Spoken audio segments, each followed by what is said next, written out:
E olha só, hoje nós estamos aqui nesse dia de ação de graças e também culto de ceia do Senhor.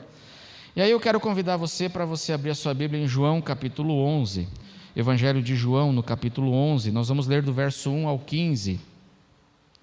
E aí eu quero trazer uma reflexão aqui para esse nosso momento de ceia, Evangelho de João capítulo 11, do verso 1 até o verso 15. É uma história muito conhecida, e a ressurreição de Lázaro, o irmão da Marta e da Maria, mas eu quero ler com os irmãos esse texto e refletir. Aí deixa a sua Bíblia aberta aí, nesse capítulo que nós vamos refletir um pouquinho aqui, nessa história do Evangelho. Um homem chamado Lázaro estava doente. Ele era de onde, irmãos? Anota aí, ele era de Betânia, da aldeia de Maria e sua irmã Marta.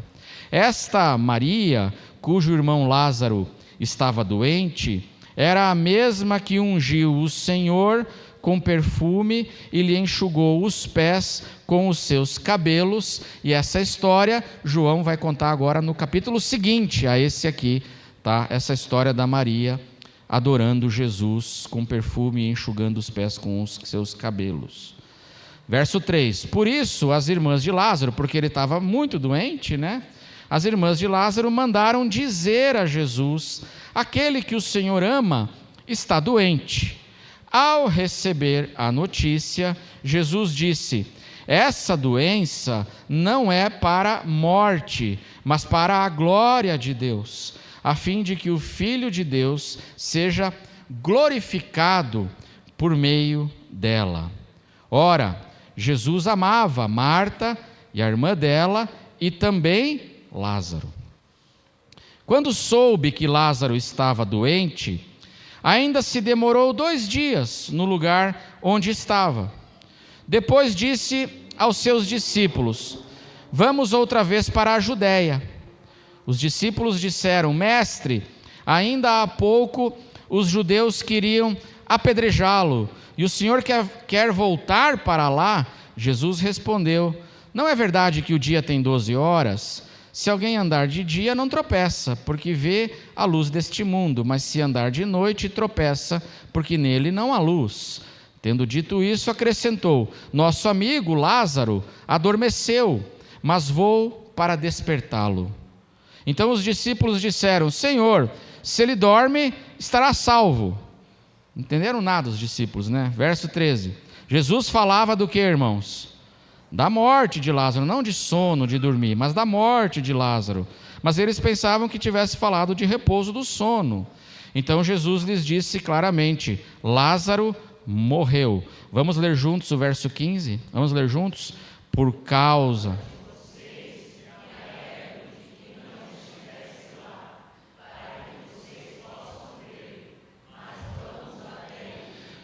causa de vocês, me alegro de que não estivesse lá, para que vocês possam crer, mas vamos até ele. Amém, irmãos? Essa é a leitura do texto, e esse texto, ele fala de uma experiência, da experiência de uma oração.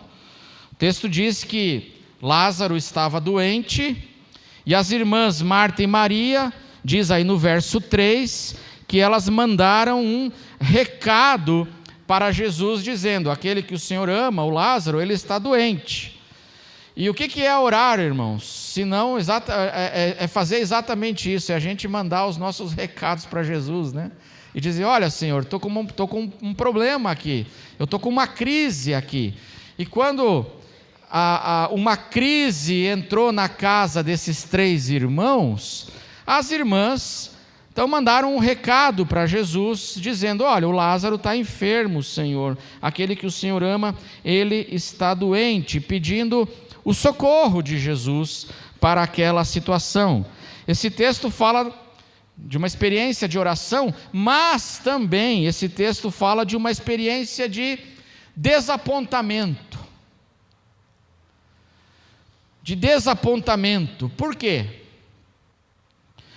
Porque veja o que diz o verso 6: desapontamento com o próprio Senhor. Veja o que diz o verso 6. Quando soube, vamos ler juntos o verso 6? Vamos ler juntos? Pode colocar aí. Vamos ler juntos? Quando...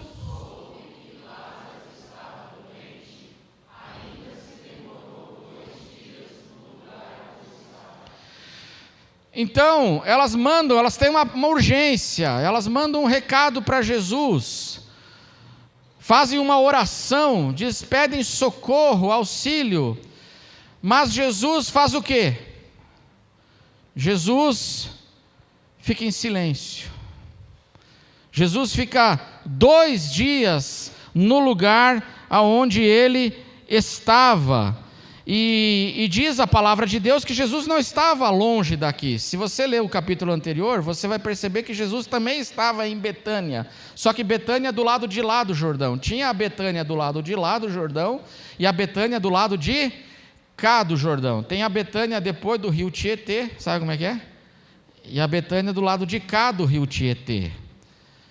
E aí Jesus mandou, Jesus não estava longe, então aquelas irmãs mandam um recado, mas Jesus fica 2 dias no lugar onde ele estava.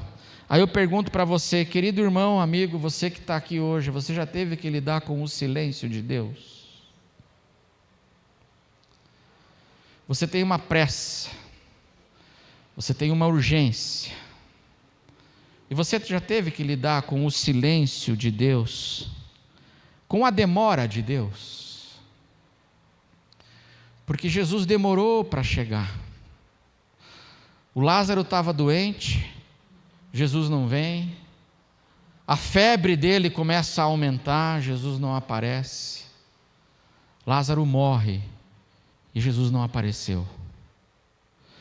Mais do que isso, Lázaro é sepultado e Jesus não apareceu. Diz o texto aqui, o capítulo 11, vai dizer que Jesus aparece, quando Jesus aparece, Lázaro já estava quantos dias sepultado? 4 dias já sepultado, no momento em que Jesus aparece. Esse texto fala da experiência da oração, mas esse texto também fala dessa experiência de quando a gente ora, a gente clama e parece que Deus, Ele está indiferente, Deus está demorando, o Senhor fica em silêncio, e Ele fica em silêncio e indiferente diante da nossa necessidade, da nossa dor, a gente clama, mas Ele não vem. E a gente sabe que Ele não está longe, a gente sabe que Ele recebeu o recado, porque Ele ouve a nossa oração. A gente sabe que Ele recebeu o recado, mas o Senhor, às vezes parece que está em silêncio. O texto fala que as irmãs, elas ficam desapontadas com Jesus, elas ficam tristes, desapontadas, e elas ficam confusas com tudo que está acontecendo. E quando Jesus aparece, veja como elas ficam desapontadas com o Senhor, porque essa era uma família que Jesus frequentava a casa deles. Os textos anteriores, nos outros evangelhos, fala que essa era uma casa que Jesus costumava frequentar, era gente que Jesus amava, diz o texto, e eles amavam a Jesus. Eles já tinham dado jantas para Jesus. Lembra do episódio quando Marta estava correndo feito uma doida, Maria ficou aos pés de Jesus? Isso tudo foi na casa deles. Tinham intimidade, mas elas ficaram confusas. E veja que quando Jesus chega, João 11, olha o que diz o verso 20 e o 21, diz assim, o verso 20 diz assim: Marta, já agora estava 4 dias o irmão sepultado, Marta, quando soube que Jesus estava chegando, foi encontrar-se com ele. E Maria, porém, ficou sentada em casa. Mas da outra vez que Maria aparece, ela está aos pés de Jesus ouvindo o ensino. Por que agora ela não vai? Será que ela está triste com Jesus? Será que ela está desapontada com Jesus? E isso pode acontecer com a gente. E aí diz que quando elas encontram Jesus, a primeira coisa que elas fazem é uma cobrança. Verso 21, a Marta encontra Jesus no verso 21, e ela diz assim: então Marta disse a Jesus: se o Senhor estivesse aqui, o meu irmão não teria morrido. Senhor, o Senhor deixou. Não estou entendendo nada. Aí Maria vai encontrar Jesus, porque Jesus pede que ela vá, ela só vai porque Jesus pediu. Verso 28, depois de dizer isto, Marta foi chamar Maria, a sua irmã, e lhe disse em particular: o mestre chegou e está o quê? Chamando você. Aí ela levanta e vai, porque ela está triste, está confusa. E quando ela chega e encontra Jesus, qual é a primeira coisa que ela diz? Verso 32, quando Maria chegou ao lugar onde estava Jesus, ao vê-lo, lançou-se aos seus pés, dizendo: se o Senhor estivesse aqui, o meu irmão não teria morrido. Se o Senhor quisesse, essa crise, essa tristeza não teria atingido a nossa casa, mas o Senhor não veio, e porque o Senhor não veio, o meu irmão morreu. A gente percebe o tom da dor. A Maria prostrada aos pés de Jesus. Esse texto fala dessa experiência de oração e dessa experiência do desapontamento. Eu queria dizer algumas coisas para nós aqui nessa manhã. Você está confuso hoje, irmão? Você está lidando com o silêncio, com a demora, sua vida de oração. Você está confuso, você está triste, desapontado, você tem clamado e parece que Deus está indiferente ao teu clamor. Se você está assim, eu queria encorajar você a colocar aí no seu coração 4 ingredientes na sua oração, ao seu clamor. Acrescente ao seu clamor 4 ingredientes que essa história nos ensina aqui, quando nós estamos passando por esse momento de desapontamento. A gente está orando, Jesus parece que está indiferente, a situação está piorando. Onde está o Senhor? Coloque 4 ingredientes aí. O primeiro ingrediente na sua oração é a glória de Deus. Amém, irmãos? Olha o que diz o verso 4, quando Jesus soube, Ao receber a notícia, Jesus disse, vamos ler juntos? Vamos ler juntos. Ao receber a notícia, Jesus disse: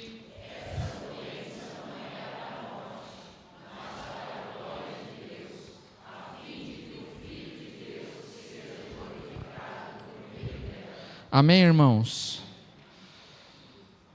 Nós temos que colocar a glória de Deus e de Jesus acima da satisfação da nossa vontade, do jeito que a gente quer.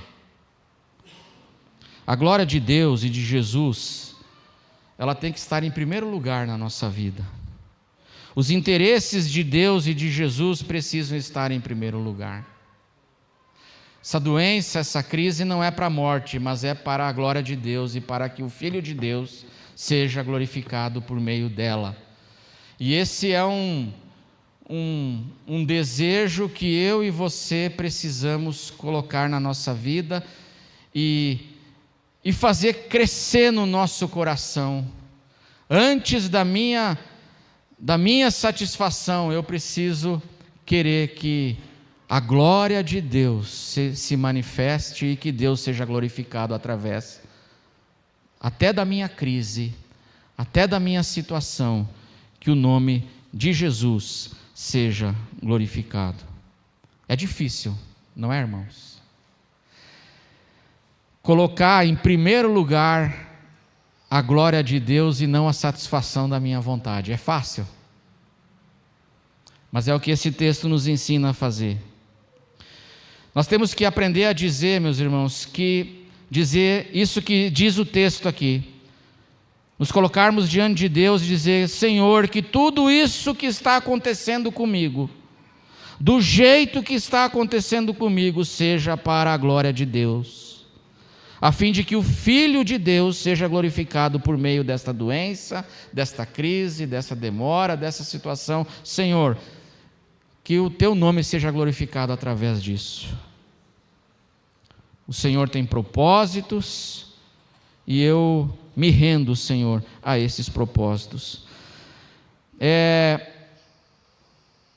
A glória, dizer que algo e querer que algo contribua e que Deus dirija as coisas de modo que Ele, em primeiro lugar, Ele seja glorificado, é dizer o que o apóstolo Paulo diz na sua carta aos Filipenses, quando ele escreve para a igreja, ele diz assim para a igreja: irmãos, eu quero que vocês saibam que tudo o que me aconteceu tem contribuído para o progresso do Evangelho.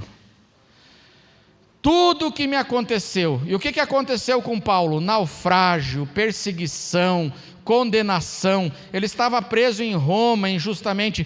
Tudo o que me aconteceu, essas coisas têm contribuído para o progresso do Evangelho, para que o nome de Jesus seja anunciado. É isso que significa a gente querer que, em todas as situações, antes de mais nada, Deus dirija as coisas de modo que o nome dele seja glorificado.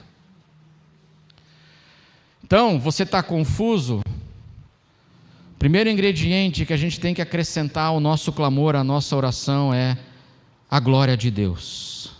O segundo ingrediente que a gente tem que acrescentar à nossa oração, ao nosso clamor, e quando não estamos entendendo direito o porquê das coisas, o segundo ingrediente é a confiança no amor de Jesus por você. Amém, irmão? Você tem que acrescentar ao desejo que Deus seja glorificado também o amor de Jesus por você. Verso 5, olha o que diz João 11:5. Vamos ler juntos? Ora,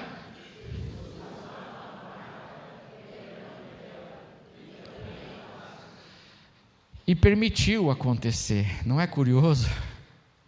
Mas Jesus amava ou não amava? Amava. Permitiu que a crise viesse, permitiu que a crise crescesse, permitiu que aquelas irmãs passassem por um momento de dor, de tristeza, mas Ele as amava. É curioso, quando elas fazem a oração, elas dizem assim: Jesus, aquele a quem o Senhor ama, está doente. Elas falam assim: aquele a quem o Senhor ama está doente, o Lázaro. Aí é elas falando que Jesus amava. Agora, aqui no verso 5, não é elas, mas é João, inspirado pelo Espírito Santo, dizendo: Jesus amava Marta, Maria e Lázaro. A confiança no amor de Jesus por nós. Você tem que pôr isso no teu coração, irmão, quando você está passando por um momento de crise. Porque qual é a primeira coisa que a gente questiona quando nós estamos passando pela dor? Qual é a primeira coisa que a gente questiona e que entra em xeque na nossa vida quando as coisas pioram e nós entramos num momento de tristeza, de crise, como aconteceu com elas aqui? A primeira coisa que nós questionamos é: o Senhor me ama? O Senhor nos ama? Qual foi a primeira coisa que o diabo jogou na cara de Jesus, quando, na tentação de Jesus, Mateus capítulo 4, no episódio da tentação, logo antes da tentação, em Mateus 3, diz que Jesus ouviu uma voz que veio do céu, e o que a voz dizia, a voz que veio do céu? Este é o meu filho o quê? Amado, em quem eu tenho prazer. E aí a Bíblia fala assim, que imediatamente, logo depois disso, o Espírito Santo levou Jesus para o deserto para ser tentado pelo diabo. E qual foi a primeira coisa que o diabo jogou na cara de Jesus?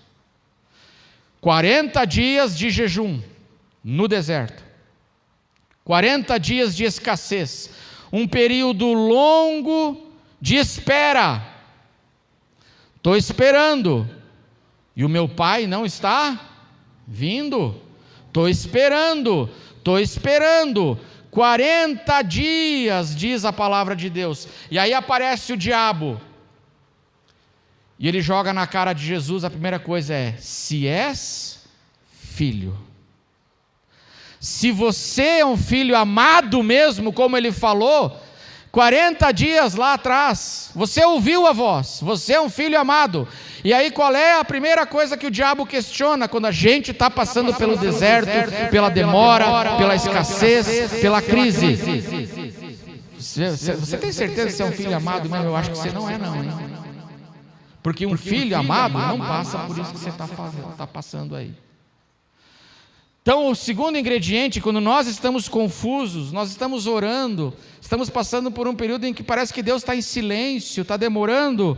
A segunda coisa é que a gente tem que se apegar a essa confiança no amor de Jesus por nós.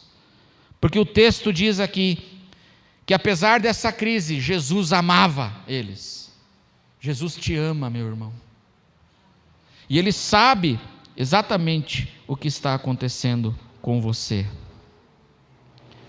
Cante, na hora da dor, meu irmão, cante louvores, cante os cânticos, os hinos. Tem um hino que a gente canta que é muito lindo, um cântico que diz assim: ó Deus, me sondas, conheces-me, mesmo quando falho, eu sei, me amas, estás presente a me cercar, em todo tempo, eu sei, me amas, eu sei, me amas. E aí eu faço o quê? Prostro-me diante da cruz e clamo o nome de Jesus, porque eu sei que Ele me ama. O que fazer quando nós estamos confusos? Primeira coisa é pedir que Deus dirija as coisas para que o nome dEle, eu quero a glória do Senhor antes da minha satisfação. Segunda coisa é confiar no amor de Jesus por nós. A terceira coisa é a gente se submeter à vontade de Jesus e ao jeito de Jesus, os modos de Jesus fazer as coisas. Eu me submeto. Senhor, eu quero a Tua glória.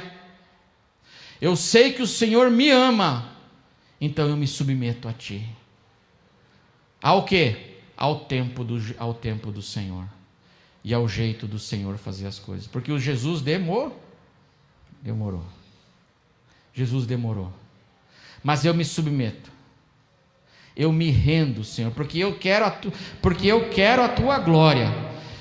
E porque eu sei que o Senhor me ama, agora eu estou pronto para dizer: eu me rendo à Tua vontade, ao tempo do Senhor de realizar as coisas que o Senhor quer e o jeito do Senhor. E eu pergunto para você: o jeito de Jesus foi doloroso, mas foi muito mais maravilhoso ou não? Muito mais maravilhoso. Foi doloroso, mas foi muito mais maravilhoso, porque Jesus, Ele não apenas cura o Lázaro, Ele faz o quê?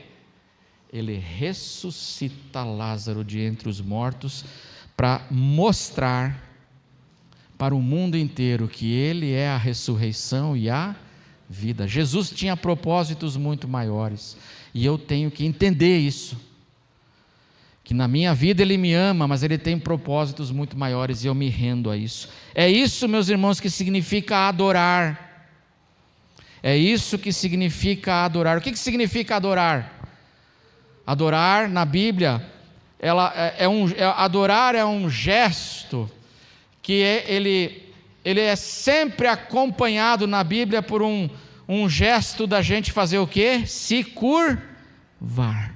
A adoração bíblica, ela sempre tem esse gesto em que eu chego e me curvo. O que a Maria fez? A Maria triste, a Maria quebrantada, estava desapontada com Jesus, estava confusa, não estava entendendo, e Jesus chama ela e diz assim: vem, manda ela vir ter comigo.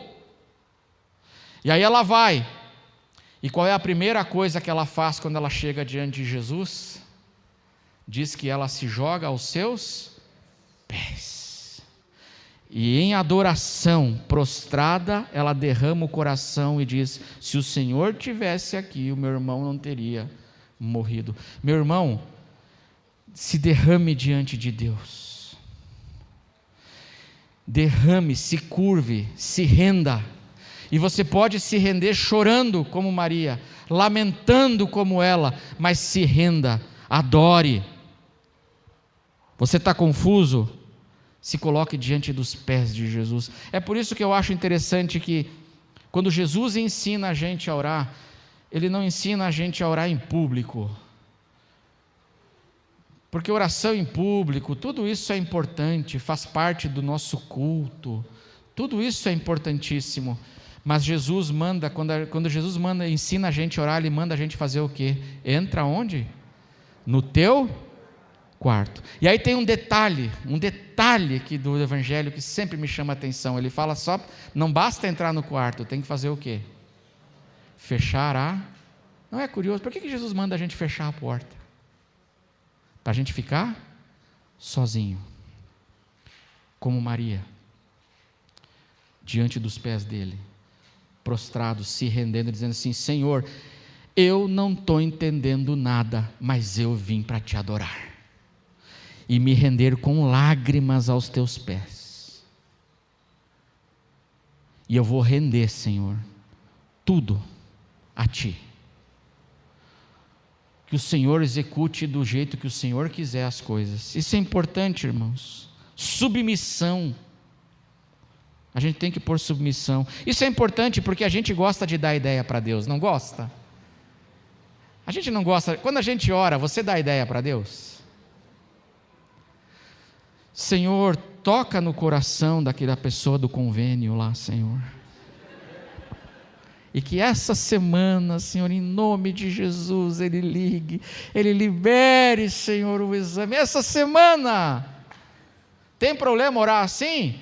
Nenhum. Faça isso, dê as suas ideias para Deus, dê a sua agenda para Ele, fale os prazos que você quer, faça tudo, vá diante dos pés dEle e fale com Ele, mas faça uma coisa: depois de dizer tudo e dar todas as tuas brilhantes ideias para Deus,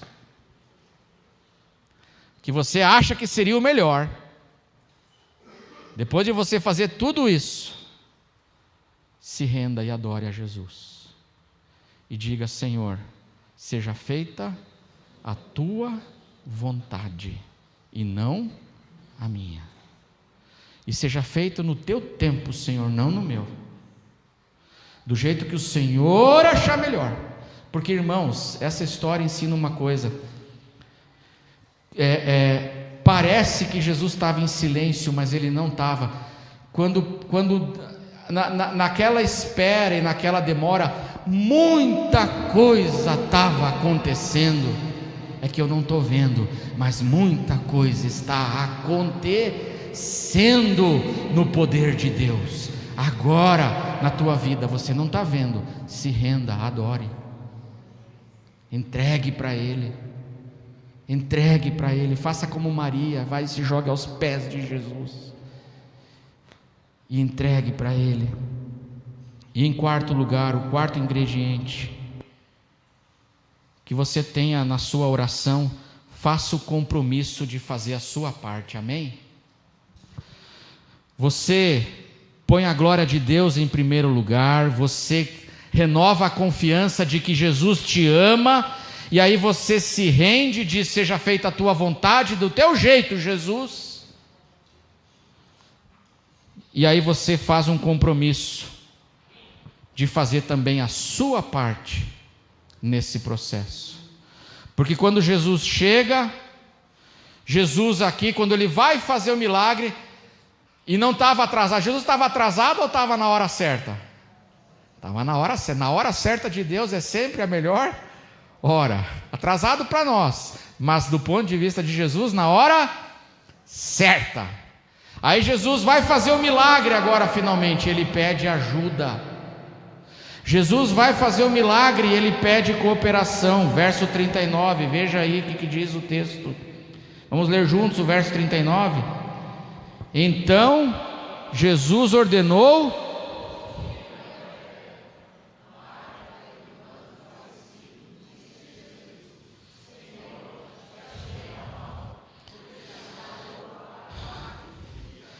Jesus chega e antes de fazer o milagre, ele pede cooperação. Tirem a pedra. E quem resiste?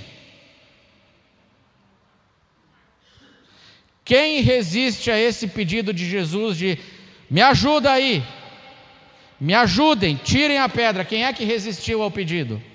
A pessoa que ia receber o milagre, ó. A Marta falou o quê? Não, Senhor. Já faz o quê? 4 dias. Senhor, o Senhor, desculpa, o Senhor chegou atrasado, eu acho que chegou atrasado, Jesus. Agora não adianta mais, já faz 4 dias. E quem resiste é a Marta, que é justamente a pessoa que vai receber o irmão de volta, o milagre. E eu fico me perguntando, será que muitas vezes nós não somos assim também, irmãos? A gente tem que pedir a glória de Deus, confiar que Jesus nos ama, nos rendermos a Ele, e a gente tem que perguntar: Senhor, o que eu posso fazer? O que eu devo fazer dentro dessa situação? Me orienta.